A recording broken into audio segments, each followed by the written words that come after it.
And we continue at 2:05 in the afternoon. Talk Radio 790 KABC, the John Phillips Show.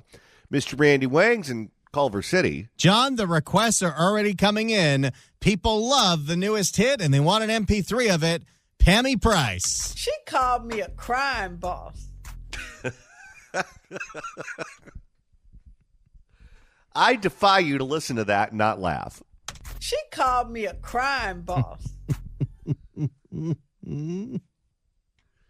800-222-5222 is the telephone number, 1-800-222-5222. Well, a case could be made that the first hour was one big edition of the Crime Blotter, but Randy, it's time to officially open it up. If the cashier is dummy. Questions? And no one in this audience will be surprised that the first edition takes us to Oakland. Oakland, you know, the city where this stuff kind of happens. And he starts shooting back, like firing back. Pop, pop, pop, pop, pop, pop, pop, pop. But it wasn't pop, pop, pop at 3 different chevrons in the span of 30 minutes. It was crash, crash, crash. With Kias? Actually, with a Lexus. Oh, that's surprising. I'm insulted. A Lexus is a beautiful car. How could you do that? Well, when you need a battering ram in a pinch, I guess it'll do.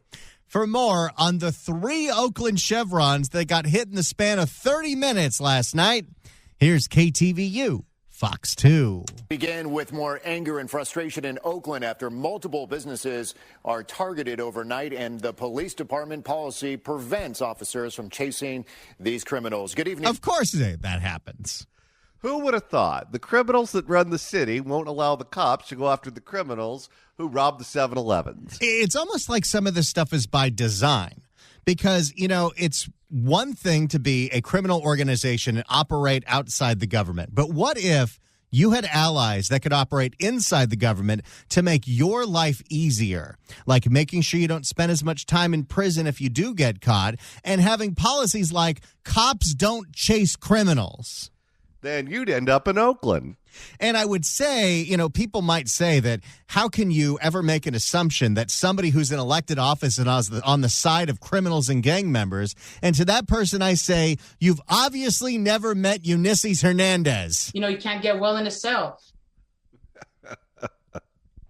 These criminals. Good evening, everyone. I'm Mike Meeback. 3 Chevron locations were all hit within 30 minutes. KTVU's Henry Lee joins us live tonight here in studio with some new video. Henry. Closing up shop, boarding up, and picking up the pieces after 3 Chevron stations were hit by burglars back to back to back before dawn Tuesday in Oakland. I have anxiety and frustration with the city. Oh, there's a good drop. It rhymed, too. Boy, today is an embarrassment of riches. I have anxiety and frustration with the city.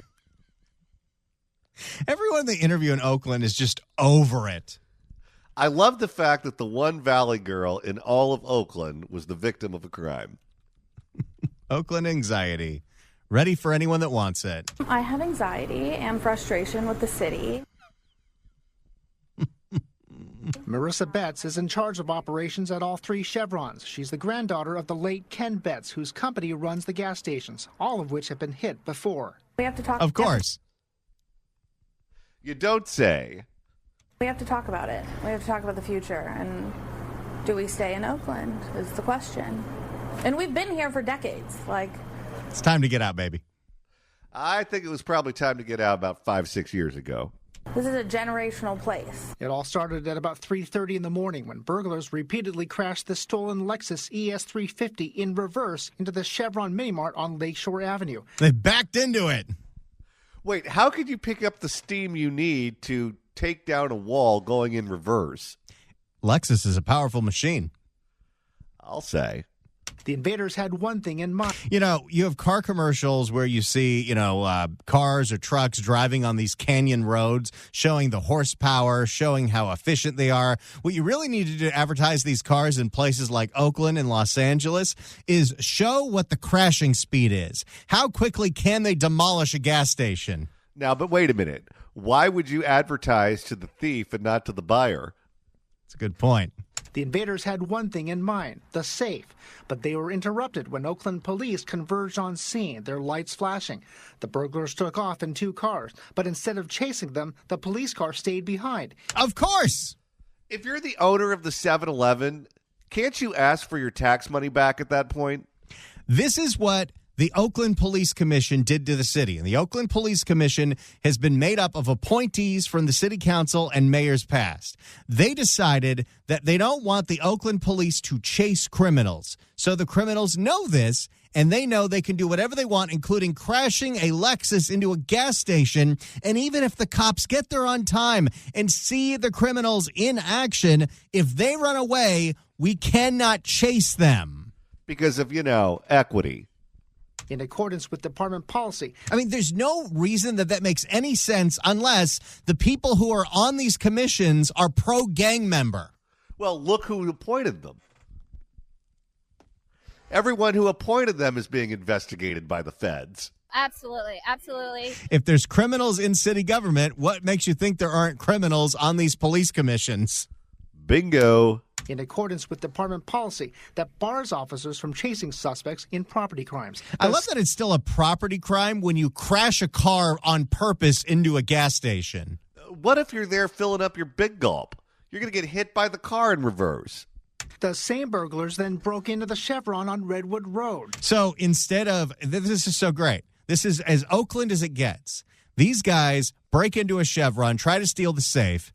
Doesn't happen. The police show up, so they run away. But they know that the police cannot chase them. So what do? They crash the Lexus into the next Chevron down the road. You can't make this up. You really can't. The same burglars then broke into the Chevron on Redwood Road. They then paid a visit to the Chevron in Montclair Village, ramming a car into the store and causing more damage. I'm kind of tired of it.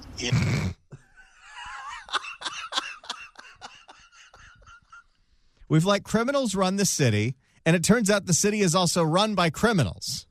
Okay, but before you have too much sympathy for any of these men on the street, just remember they were the ones that elected these people. If you voted for these people, you deserve what you get.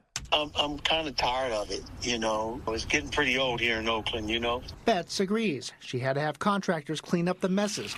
Drivers couldn't get gas at the Lakeshore and Montclair stations because there's no way to pay with no electricity connecting the pumps. You imagine that it's just a regular occurrence in your city that when you need to fill up, can't go to that gas station today. They got crashed into again. Between the cars going through walls and the copper wire thieves stealing all the copper wire, that city is mostly in the dark. At some point, maybe we can reform the city by moving the Amish in. Drivers couldn't get gas at the Lakeshore and Montclair stations because there's no way to pay with no electricity connecting the pumps. I think it's very hard to do business in Oakland. I don't think there's a lot of support. The leadership is... There is no leadership. No, the leadership is going to be going to prison. Not on par. General Manager Omar Rathod has seen this play out many times at the Chevrons over the past few years. We've been hit so many times now, it's like becoming like a routine almost. Now we can't sell gas, we can't do anything, we can't even sell, a candy bar right now. Can't even sell candy bar. That guy sounds totally defeated. Now we can't sell gas, we can't do anything, we can't even sell, a candy bar right now. Theft occurring, and we'll probably be repeating it tonight and tomorrow and who knows how long until they're apprehended. I can't believe that we had the police on these guys. The police actually did their job. They got there when the criminals were still there, but we're not allowed to chase them if they run. So they went on to destroy 2 more gas stations, and now they'll never be caught.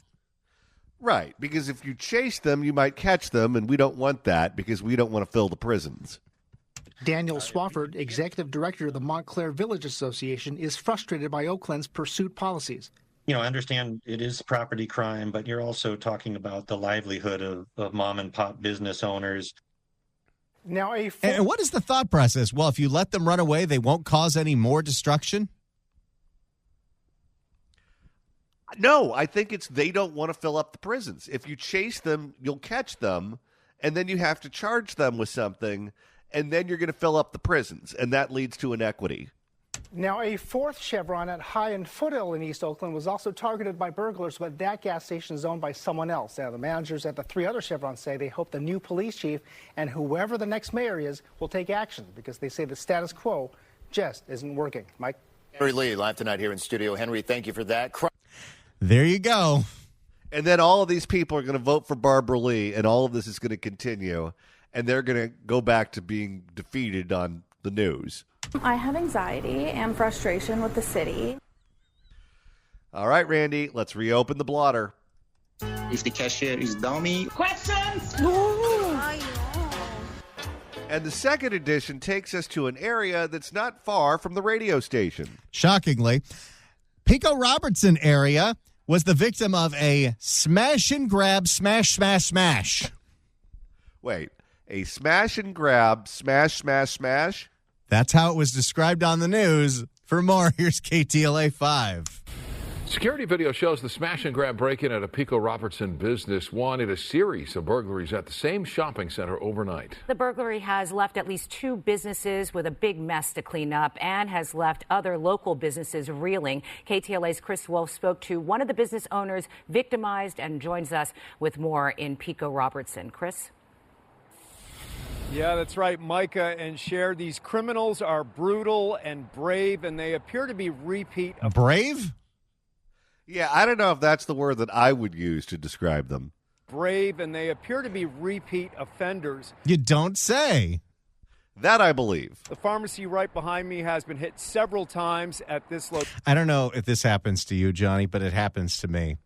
Every time I hear somebody say something like The this, pharmacy right behind me has been hit several times. I can't not think of Pam Price. I've been bipped several times.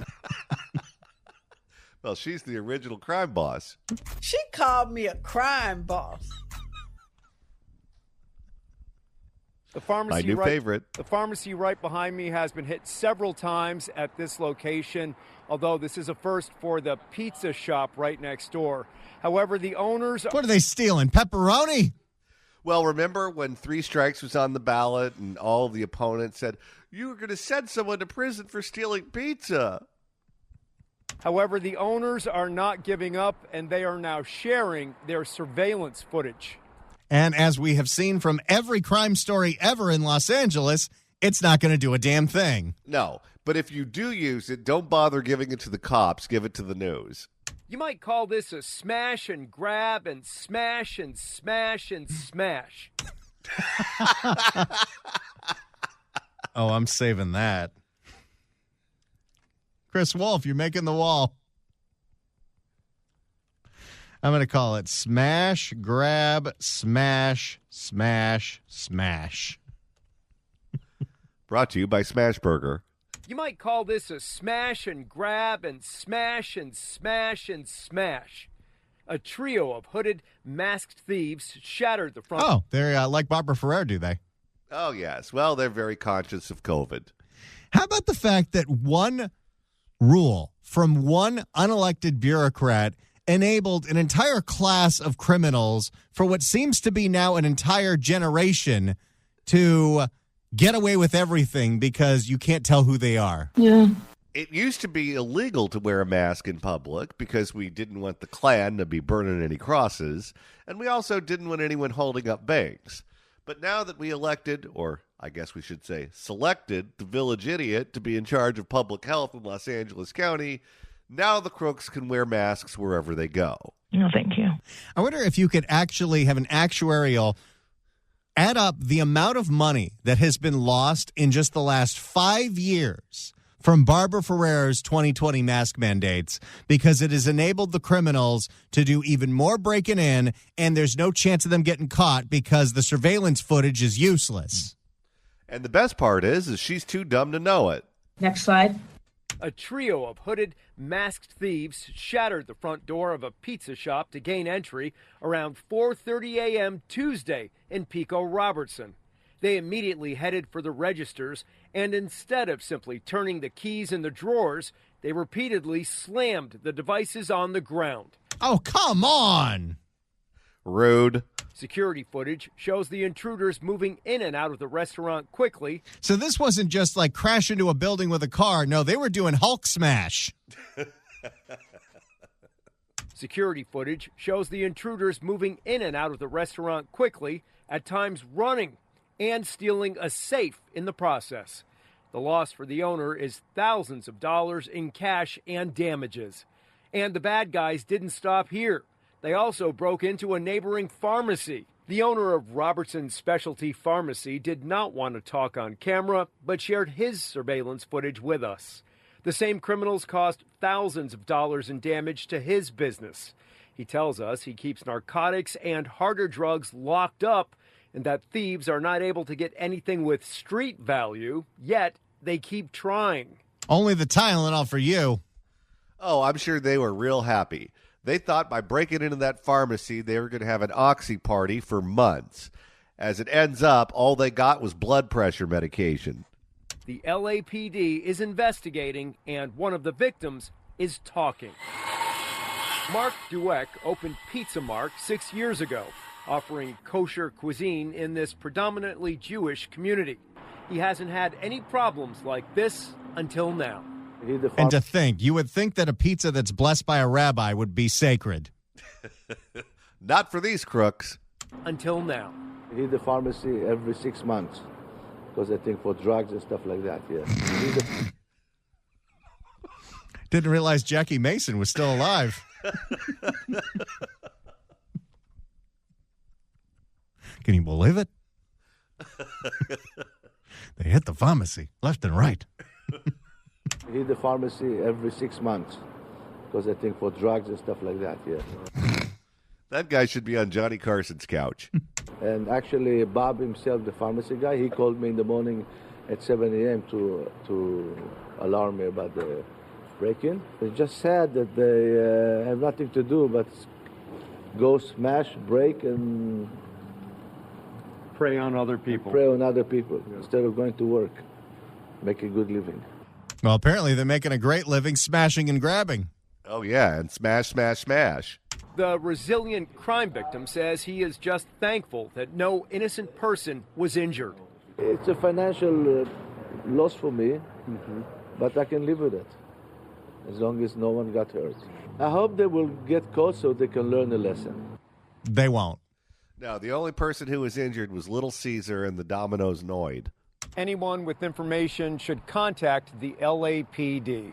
Reporting live in Pico Robertson, Chris Wolf, KTLA 5 News.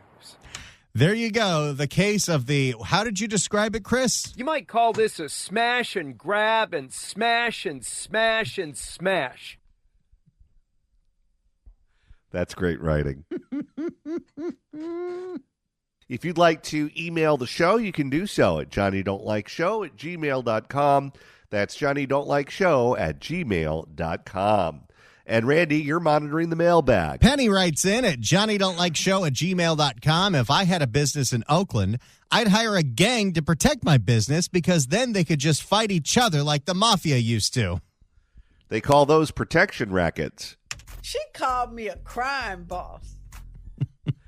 And if you missed that first hour where that drop came from, Randy, it's easy to go back and find out just exactly where the origins of that drop land. Go to KABC.com, click on podcast, go to the Apple Podcast app, iHeart, Spotify, search for The John Phillips Show, hit subscribe. You can download all the episodes, do a Google on the YouTube, or get that handy-dandy KABC app. Search KABC AM in the Apple App Store, the Android Store. Easiest way to listen live to this radio station and download all the podcasts. Find out exactly why a mob-style hit is connected to the Shangtao corruption case. And he starts shooting back, like firing back. Pa, pa, pa, pa, pa, pa, pa, pa. And Randy, it's time to reopen the California Crime Blotter. If the cashier is dummy. Questions? And this edition takes us to the 619. In San Diego, a family of German tourists were staying at a woman's house, I'm assuming through an Airbnb. And as they were sleeping, a jackass criminal tried to break into the room that was being occupied by two little German girls. They screamed, the German tourists called 911, and 911 put them on the non-emergency line. Now, for the Germans, this has to be a man bites dog story, because usually, isn't it the Germans invading other people? Far back do you have to go for that joke?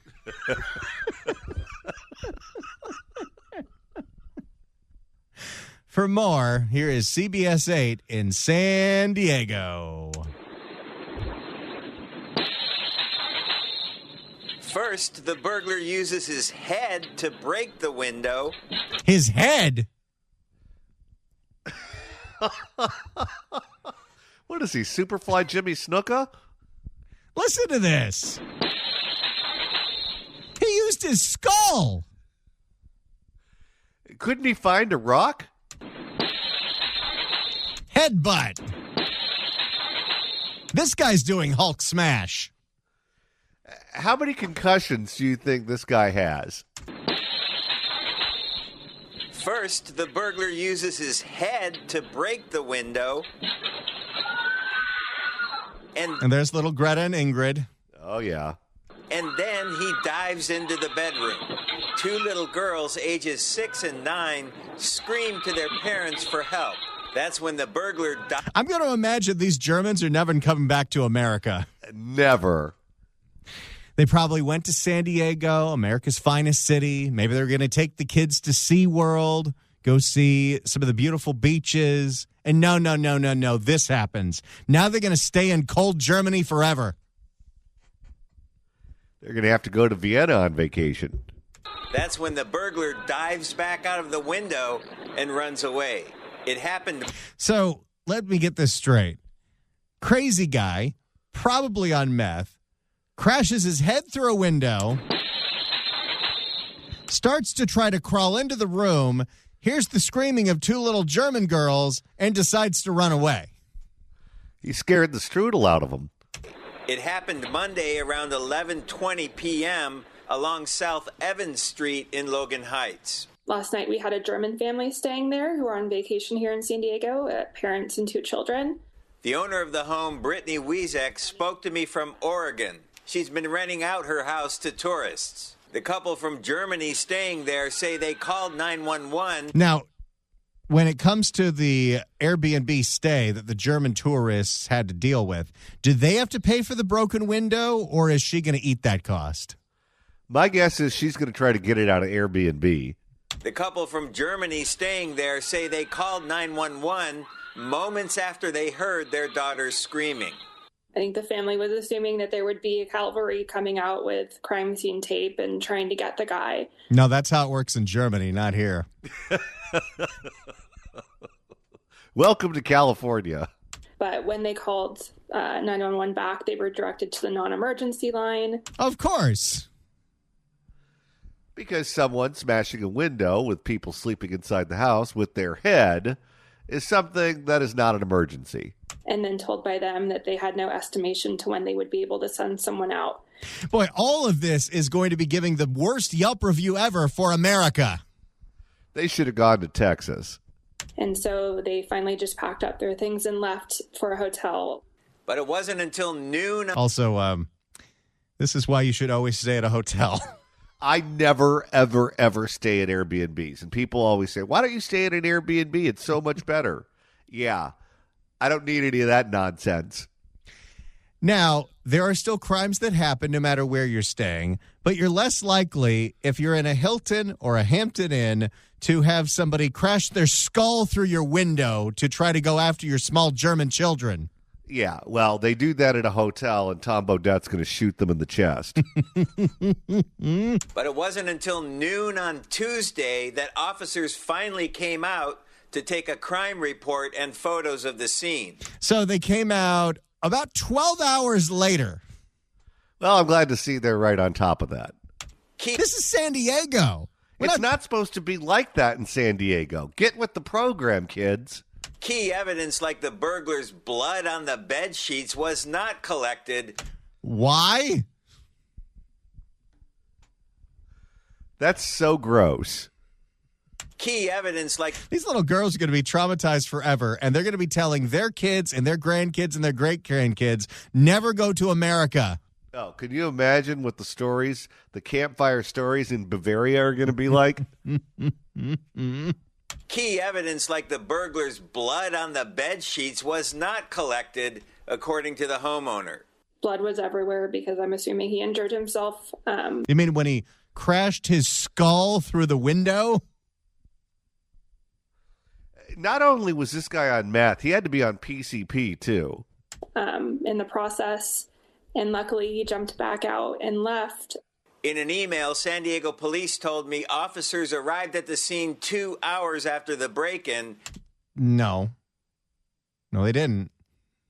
They showed up the next day. Little longer than that. And the call was wrongly issued as a burglary instead of a hot prowl involving children. Hot prowl. I wonder if language was a barrier. It was. Unfortunately, there was some miscommunication. The reporting party called and stated that he was no longer at the original address and went to a hotel. Officers tried to make contact with the reporting party and were not able to locate him, the statement said, in part. Well, that explains some of the miscommunication, maybe. But why aren't you collecting the blood evidence? Yeah, that seems like it would be relevant. Now this homeowner has to probably fly all the way down from Oregon. She probably left California, but realized that she could probably rent out her place that she had in San Diego and pay her mortgage up in Oregon and then some, live off of that investment. And now she's got to come down here and clean up all this mess. Clean up a crime scene. I'm embarrassed for our city. I'm embarrassed that someone coming here with their family experienced that level of non-action by our police department when there was clearly an emergency taking place. Now, once again, the good news is those two little girls were not physically hurt. Just traumatized for life. Yeah, I wonder if they're going to be able to sleep without the lights on for a while. If you recognize the man in that video breaking into this bedroom, call San Diego police. In Logan Heights, David Gottfredson, CBS 8. There you go. The crazy story of a guy who did this to a family of German tourists with his skull. Who needs the San Diego Zoo when the animals are coming right through the window? If you'd like to email the show, you can do so at johnnydon'tlikeshow@gmail.com. That's johnnydon'tlikeshow@gmail.com. And Randy, you're monitoring the mailbag. Nicholas writes in at johnnydon'tlikeshow@gmail.com requesting another drop from today. You might call this a smash and grab and smash and smash and smash. Nick writes in and says, I'm sorry, Randy, I need all the drops from today. I'll stop bothering you guys, but this show drives me to drink, but in a fun way. Now, do you have a favorite drop from today, or are all of the drops your children and you love them all equally? No, it's Pammy. She called me a crime boss. Me too. And Randy, we have time for one more addition to the Crime Blotter. If the cashier is dummy. Questions? And this edition takes us to the land where the Sharks play on ice. It's San Jose, California, where, much like Los Angeles, much like Oakland, they are plagued by a bunch of RVs with homeless people living in them. But the twist is the homeless people don't own the RVs. They're renting them from people that are called vanlords, who buy RVs at auction for $50 and rent them out to homeless people for $500 a month. I think the accommodations are still nicer than a Super 8. Well, there is that. For more on the softer toilet paper, too. San Jose vanlords, here's KGO. In the South Bay, local leaders say they're making a new push to address what they're calling vanlording. Yeah, they say people are illegally renting substandard RVs to the unhoused, letting them live in poor conditions. Yeah, we've got more now on the proposal. Oh, come on. Like the alternative would be any better? If they weren't living in one of those broken down RVs, they'd be living under a freeway. Well, the broken down RV is under a freeway. That's true. Yeah, we've got more now on the proposal leaders hope can help build a better Bay Area. We walk and come and get some water. Juanita Macias and her husband live in one of the dozens of RVs seen in this area in San Jose. Theirs isn't one of the ones connected to this water source, so they come to it and carry water back to their RV. Today, she owns... Like it's what, the 15th century? Yeah, I know. They got one of those poles that she's carrying on her shoulder with 2 water pails. At what point do you start questioning some of your choices in life when you're living in something that doesn't have water that couldn't pass a smog test? Today, she owns an RV. Before that, she was renting one for $500 every month. Monthly rent that didn't include the most basic features. There was no electricity, no... What did you expect? And what did you spend the rest of your money on? Well, we know that. Water. She wasn't alone. She says many of her neighbors are still renting RVs like that, owned by landlords who charge even higher prices.